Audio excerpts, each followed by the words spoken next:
will each of you take a moment to define, how do you define diversity in the aspect of the areas that you specialize in for real estate? Okay, I'll get started with that. I believe for every area that you say that you work in, you ought to know the demographics that make up that area. And the reason for that is because there are unique situations and special situations that you need to be aware of.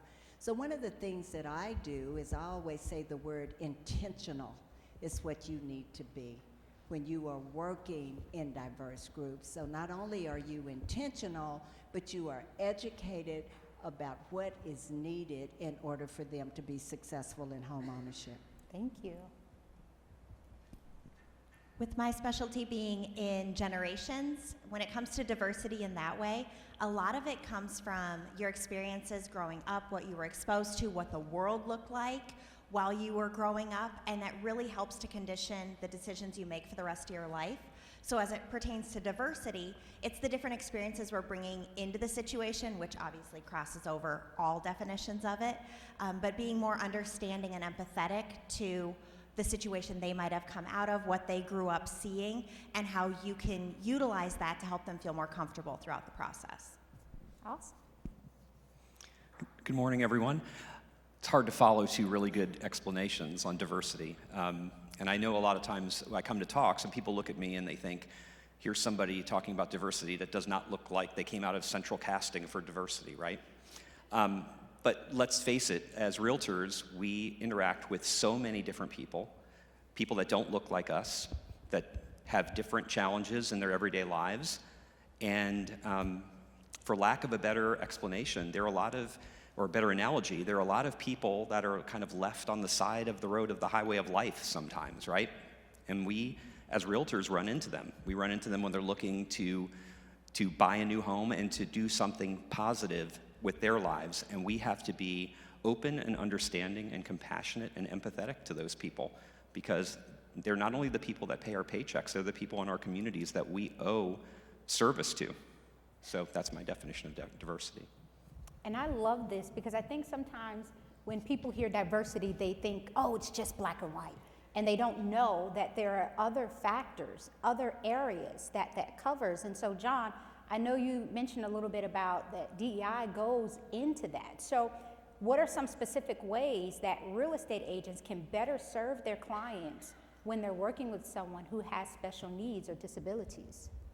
I know it's going to sound very simplistic. And by the way, I am doing a session tomorrow called the Do's and Don'ts of Working with Special Needs Clients. So if you need some credit and you haven't signed up, there's still plenty of room. But one of the things that's very simple is to listen.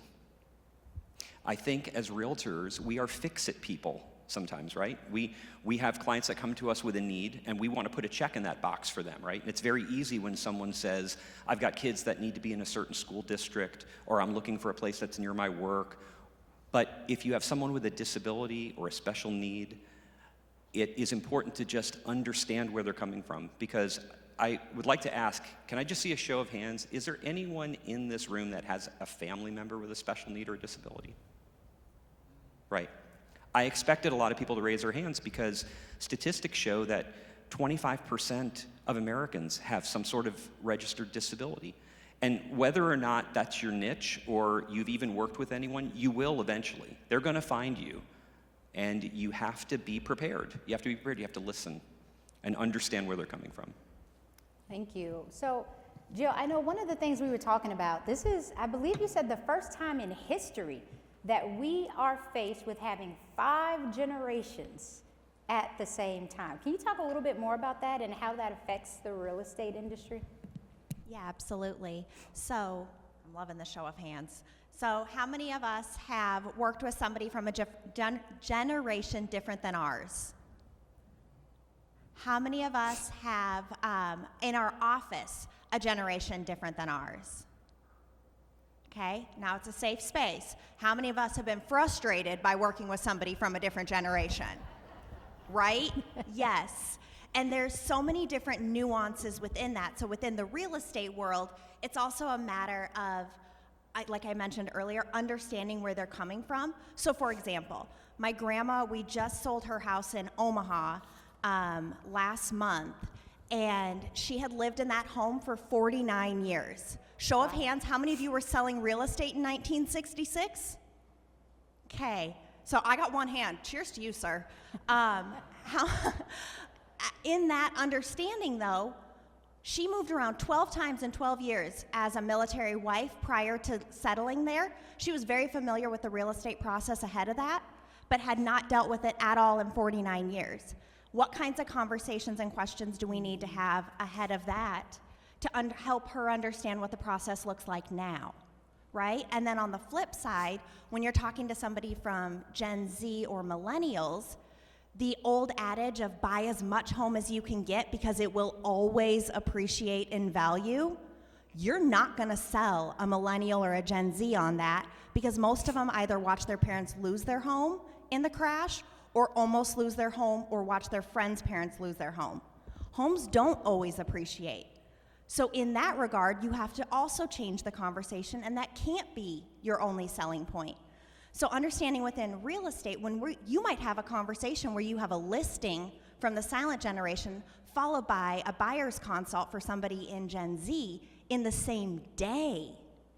So understanding the questions and what that might look like so that you can be a little bit more malleable to the process based on the person sitting across from you. That's awesome. Thank you.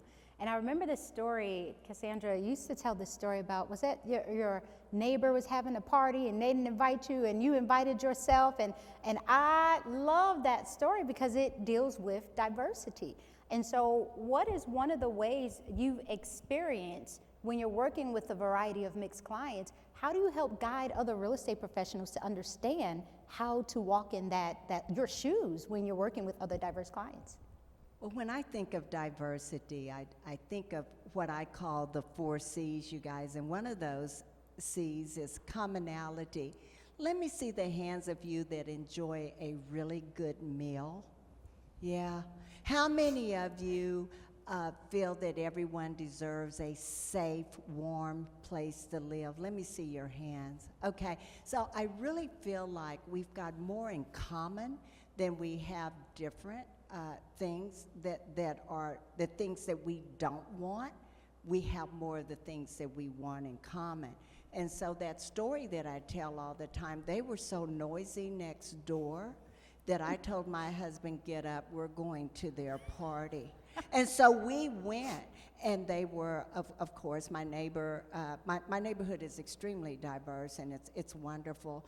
They had the best food over there. It was a Vietnamese group, and they loved karaoke. Well, I was Diana Ross in there, and my backup singers were Vietnamese. It was a lovely thing, okay? And so now they make sure that if they're gonna party, they go ahead and invite me. But we've been talking about up here that second C, and that's communication. We've got to be able to communicate effectively with people. And then, of course, collaboration, which we do that all the time, don't we? Because the number one thing is what? The success of our client in closing that deal. So if you feel like you're not communicating adequately, maybe you're having an issue with that. I work with a Korean client. I told her we needed certified funds. When I picked her up, she had a briefcase full of cash. I was broke. I didn't know whether to go ahead and knock her over the head and go to the airport with the briefcase or take her to the bank. Okay, so we've got to know how to communicate effectively. And then, of course, the most important thing is consistency, giving equal service. And so I always have that in mind when working with diverse cultures, because when we're talking about cultures and race, two different things. Race is a social construct. That's based on physical traits, but when we're talking about culture, these are shared beliefs, traditions that people bring with them. And Jessica talked about that earlier, about sometimes the product that we have do not match what people are wanting. There's a growing need for multi-generational homes. So I think, and John said, hey, we need to learn how to listen. And then the other thing that we were talking about these generations, you can forget about picking up the phone and calling a millennial. They're just not going to answer. We have to text them, okay? And we have to get to the point. And if you can't text, send them a video. They'd much rather watch a video. Further proof that I am closer to Gen Z or millennial, because my phone stays on Do Not Disturb. Go ahead and text me. So this question is for each of you. I'll start with John. Can you tell us about a time where you had to make an adjustment for or an accommodation for a client, and how did it impact their experience? So one of the things I talk about is, I'm trying to think of a specific example, because it happens all the time. But one of the first times I worked with a handicapped person, I didn't really know what to do other than to just be a realtor. I just thought, I'm going to do the same things that I do with all of my other clients, and I'm going to just treat them the same way.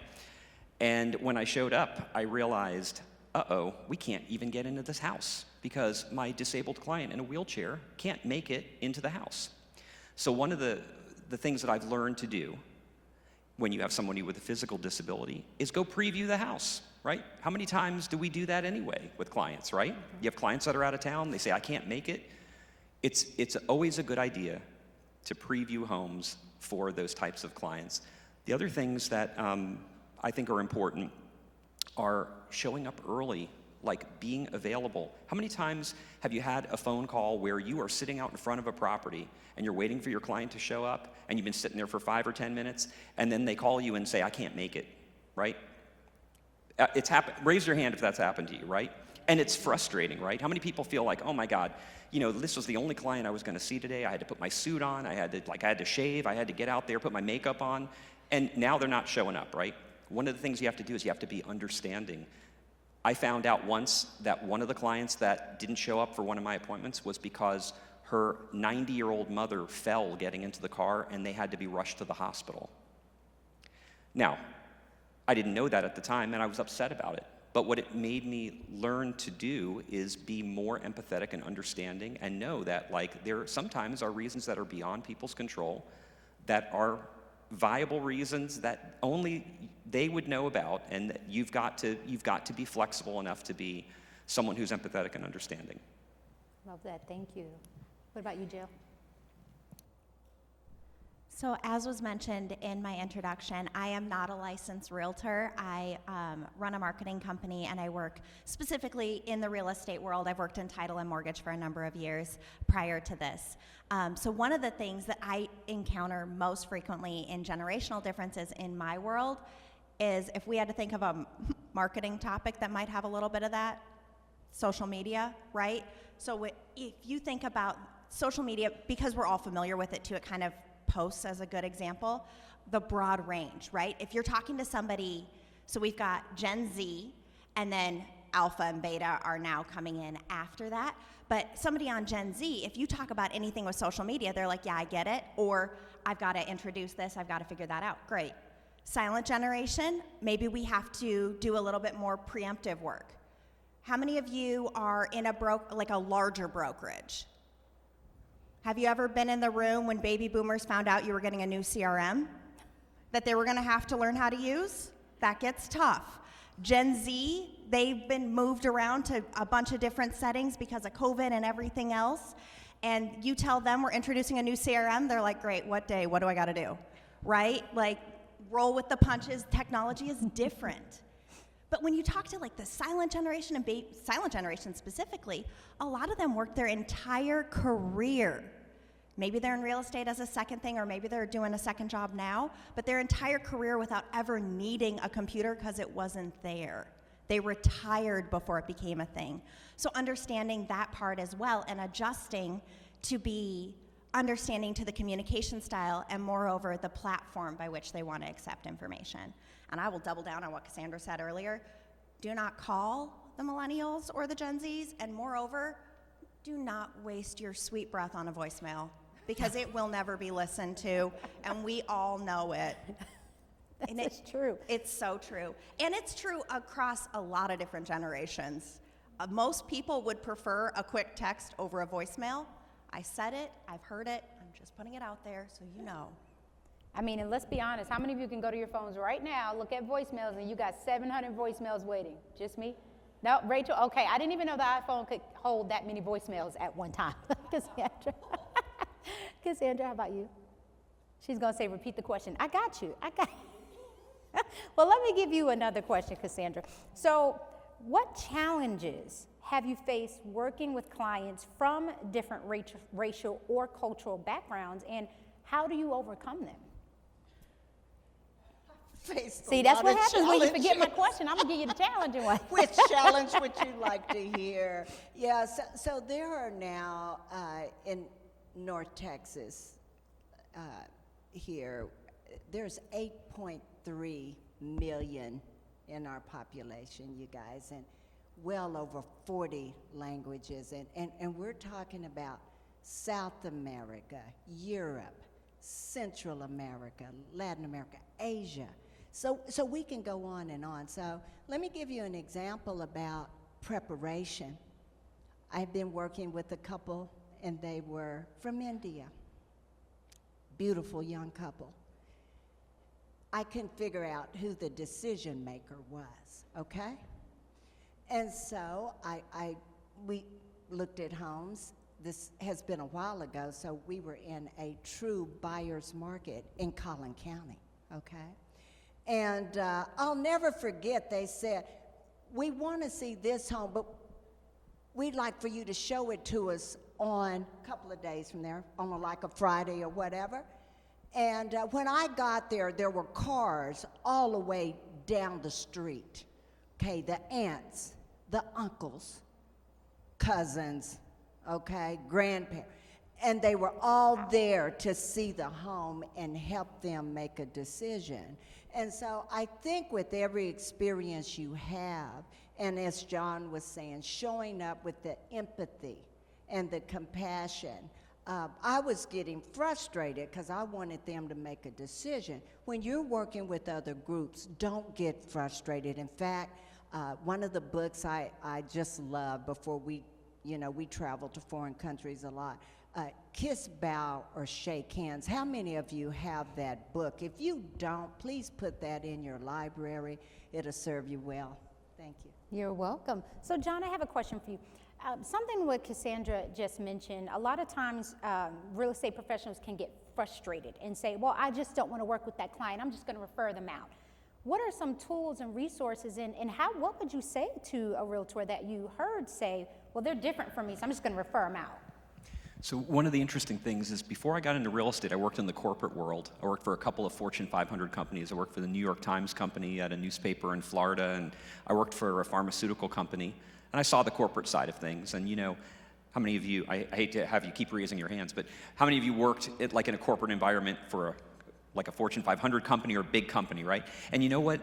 One of the things about that type of job is that it's the same thing every day, right? You show up, you wind up sometimes sitting in a cubicle, you see the same people to your left and your right. It's not a job like real estate that's exciting where you're meeting different people. But I think human nature is that, have you ever had an experience where you sell a home in a neighborhood and it's like maybe it was your first time selling in that neighborhood, and then somebody else, another client, calls you up and says, hey, I want to buy a house in that neighborhood. And you're like, I got this, because I know this neighborhood inside and out now, right? I just did a transaction there. It's human nature to want to kind of stay in our silos sometimes and kind of do the same thing and interact with the same people.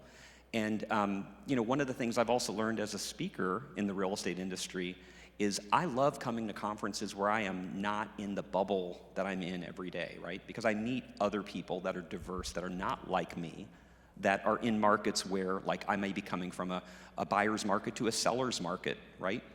And it makes you a better person, right? It makes you a better person to not only understand the differences of people, but to be immersed in it all the time. So I see it as a challenge. I actually like to work with people that are not like me, that I've never had that experience before. It's exciting, right? Because it's better than working for a company where you're doing the same thing every day, right? Mm-hmm. So it's a great, I don't know if you all feel the same way, but like in real estate, this is one of the perks of our job, right? Being a realtor opens you up to so many unique life experiences and people that you would not meet anywhere else. I come home and I can't wait to tell my wife about what kind of day I had. She sometimes is very sorry that she asked me what kind of day I had, right? Because I said, let me tell you about these great people that I met. I met somebody that worked for the Department of Alcohol, Firearms, and Tobacco, in D.C., and I met another person that worked, here, and she's like, okay, I get it. You got a great job, So I have a challenging question for you, John. Let's say I have a client who they're losing their hearing, and their doctor has said, you have total hearing loss. How do I work with that client? Right. So sometimes there are people with disabilities that a lot of people with disabilities do have people that are assisting them through their lives. I can tell you a quick story about a friend of mine from Knoxville, Tennessee. His name's Ellis Gardner. I know him through CRS. And I know you through CRS too. Yes, sir. But Ellis, I was doing my talk on special needs, and he came up to me and he told me this story afterwards, and he said, I worked with my first blind client. And I said, well, how did that go? And how did you prepare for it? And he said, I was really nervous. He said, not that I didn't want to work with them. I did. I wanted to help them, but I didn't know what to do. And he said, so I just did everything that kind of came naturally. I would tell them there's a step here, it's about 8 inches, and you want to make your way over this step. And then when we would walk through the house, he would say, we're standing in the foyer, and the dining room's to your left, and the kitchen's to your right, whatever. And he said, I got to a point where we saw the whole house, and he said, I was kind of stunned, I just didn't know what to do next. And he said, the only thing I could think to ask was, well, do you like the house? And the blind person said, I do. And he said, well, what do you like about it? He said, I like the way it sounds, and I like the way it feels. Because when he would walk through the house, he would put his hand on the wall, and he would feel it.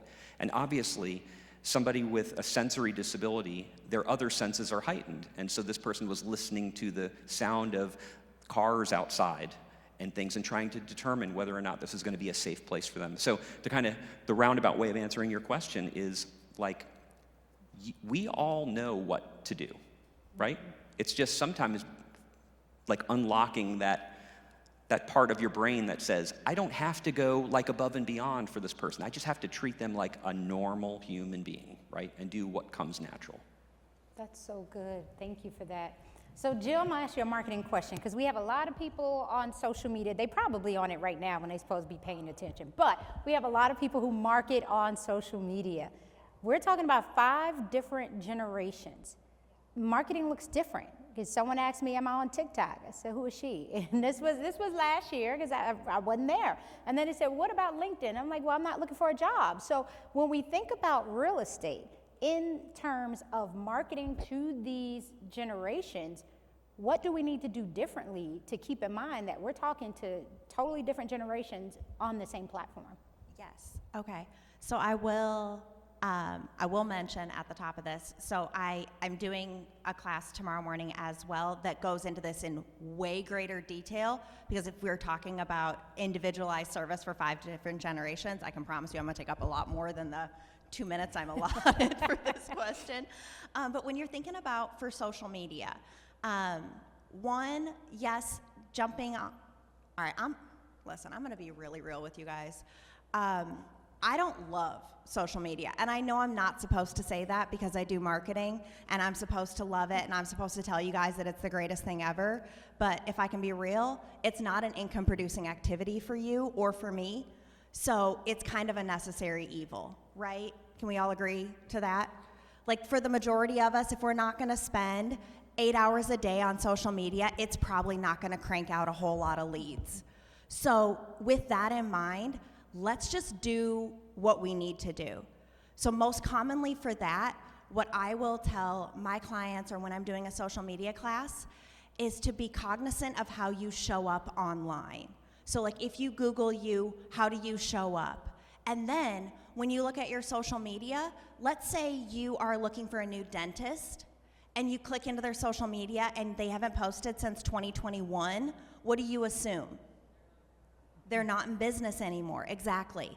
So we just need our social media, especially our business page, to support the fact that we're in business. So just enough on like a weekly basis, free tip. How many of you have a Google Business profile? Great, this is the best room I've ever seen, honestly. How many of you are posting on your Google Business profile with consistency? How many of you didn't even know that was a thing? Yeah, right? So if you scroll down and you go down to updates, you can add in a post. Google really wants to be a social media platform, so if you play them like they are one, then they reward you with better SEO show up. So the same stuff you post on your business page, post it over on your Google page as well, and that'll help you out. But just making sure that you show up online. One of my favorite lines throughout my millennials class and my generations class is that millennials aren't special. I know we get participation Wait a trophies. minute. Pause. I know. Where my millennials at? We are special. We are. Thank there you, go. thank you. I also am not falling on the sword for the participation trophies because I was not the 5-year-old going to the store to buy the trophy. Just because I received it does not make it my fault. I'm just throwing that out there. Boomers, that's on you that we got participation trophies. I know, shots fired. But millennials aren't special. How many, regardless of generation, are we using reviews to select who we're going to work with? And when we look at and when we look at reviews, what are we looking for? How many, right, quality and quantity of the reviews? How do you show up? And that bridges all generations.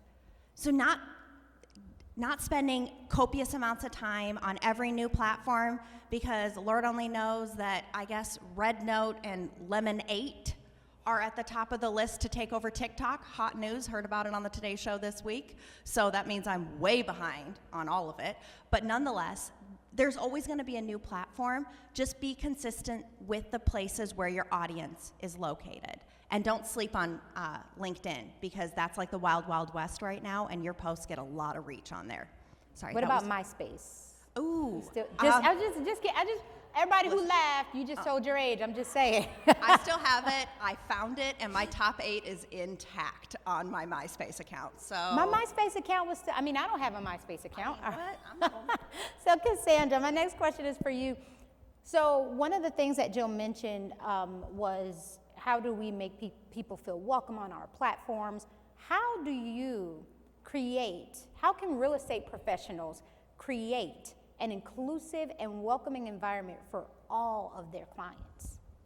Oh, wow, that's really a great question, since many times when we're looking at marketing, we need to be targeted in our marketing as well as in our message. So I think when I look at my business page, I'm pretty much putting information out there about the market and about entering the market. So I try to stay as broad as I possibly can, because you guys, everybody has different expectations from us. And when we talk about diversity, a lot of you are thinking, oh, it's people that look different from me, but it's diverse if they're moving to the United States of Texas from New York. Or they're moving here from Washington or East Coast, West Coast, and they could possibly look like you, but their culture is different. Their expectations are different. How many of you have had people come and ask you, I only want to see homes with a basement? Okay? Yeah, right? And what about the fact that there's such an increase in women that are buying homes by themselves? And so make sure that when you are posting, that it is targeted. The message is targeted to the group that you're trying to reach. You don't want to leave anybody out, so you want to make that message broad enough and talk about what's available in a certain area, or perhaps meeting the needs of something very special, like how do I prepare for home ownership? That's just pretty broad. How do I go about preparing my home for sale? What are the things that people want to see in a home when they get ready to buy? So I'll be ready when I'm ready to sell. That's good. John? Something Cassandra said made me think about the first job I ever had. I don't know, this just kind of came to me. I worked in radio. I got a job out of college, and I was like, I just wanted to work in marketing and advertising. That's what I'd studied. So I got a job in radio working for a top 40 station. I didn't really care for the music, but it wasn't terrible music. Wasn't what I listened to, right? I tried to sell some radio ads to a business, and the guy said, you know what, I don't want to buy any ads from you. And I said, why not? He said, because I don't listen to that kind of music. He said, I listen to country music. And I said, but your clients listen to all kinds of music, right? And he said, all right, I'll take a chance on it. And you know what? He got like an overwhelming response. And it was sort of an eye-opening experience when it comes to like different, what people like, their cultures, diversity, and like being understanding that like everyone's not like you, right? You have to be open to it. And how many times have you, like there are people in this, I mean, we're in Texas, right? Everybody must love country music in Texas, right? I mean, there's my implicit bias showing. No, but I mean, if whatever type of music you like, have you ever been exposed to some other type of music that's not really your thing, but then you're like, you know what, I kind of like that, right? And that's the way life is, right? With people, with meeting different people and stuff. They make you a better person because they complement what you already like, and they broaden your horizons. So. That's awesome. And yes, when I moved here from New York, it was culture shock. Like, what do you mean we got to drive everywhere? And I said, oh, look, somebody's puppy's walking down the street. And they said, no, ma'am, you might want to take your dog inside. Those are coyotes. And they are in a group, which means they're hunting. They're like, you mean you don't put a leash on those? So, yeah, it is one of the things people don't think about is when you're moving from somewhere that's polar opposite, because I'm used to the subway rats. Give me a subway rat any day. I know where to run, hide, avoid. But a coyote just walking down the street, and y'all got bobcats, and now Frisco has, what are these, mountain lions now in Frisco? So it is the wild, wild, look, Jill is like, I'm headed back to DC. Give me the subway rats. So one last question as we begin to wrap up. We have a group of real estate professionals here who have a range of experience in real estate, from someone who might have gotten licensed last week to someone who might have been in real estate for 60, 70 years. There's a range. What is one thing that you would want them to know about working with diverse clients in the areas that you were speaking about today? Whether you're going to grow your business horizontally or vertically, you're going to need what? People in your pipeline. Don't limit it. Be as broad as you can possibly be, because that's going to increase your bottom line. How many of you love working with people? Let me see your hands.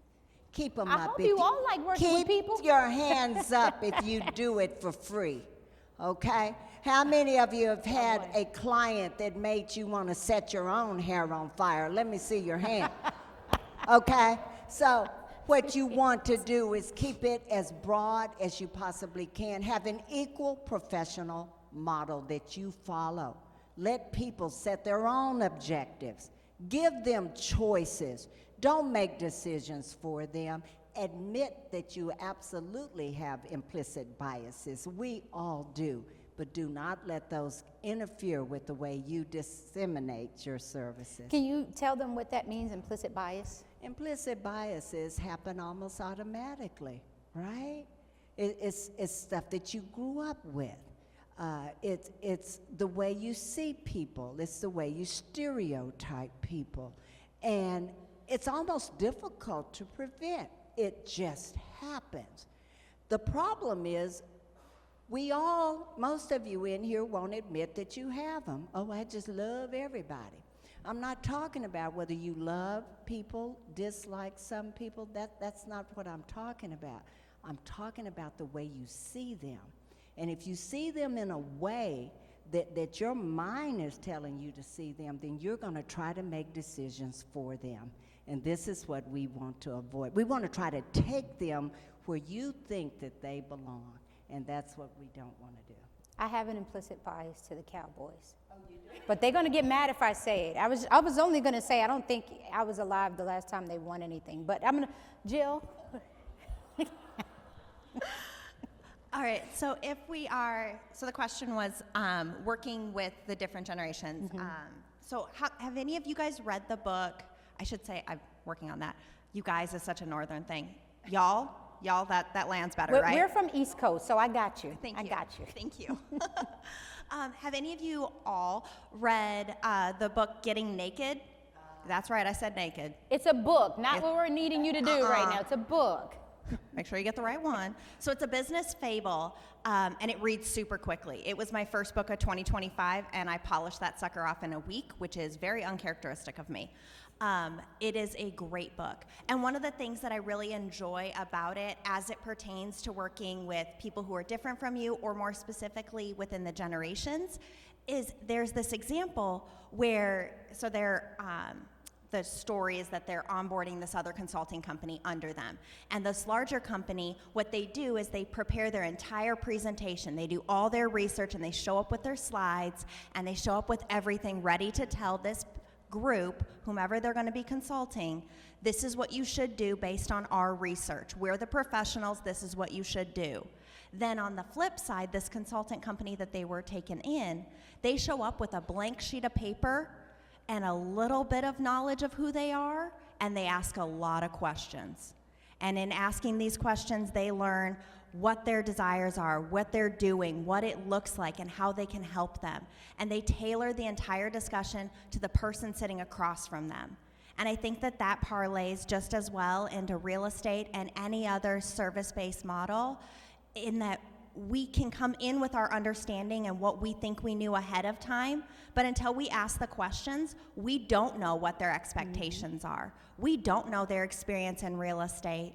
They might have never been a part of this, and our first generation home buyers legitimately do not know what they don't know.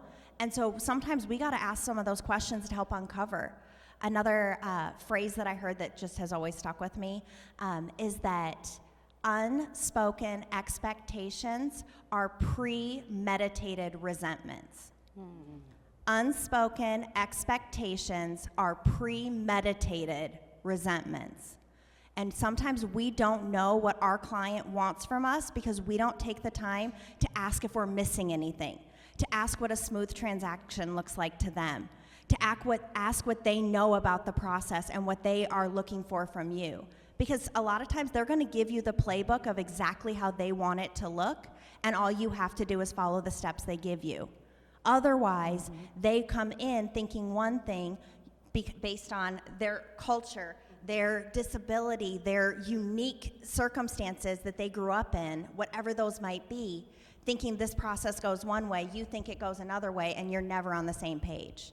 So again, listening, taking the time to ask the questions, taking the time to understand is the biggest thing I can recommend across all generations or working with anybody different. That's good. John? So I think the reason people come to conferences, right, is to better themselves, right? And to be successful. You want to come to a talk like this and you want to walk away with like one nugget that says, you know what, this was worthwhile today. And maybe your measure of success is selling 50 homes a year.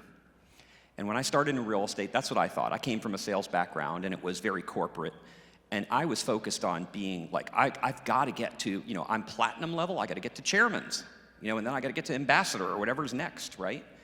But then I realized over time, by working with so many diverse people, that I am just as successful when I help somebody, right? When you legitimately help somebody with a need that they were not going to be helped otherwise. I worked with one of the first special needs clients that I ever worked with.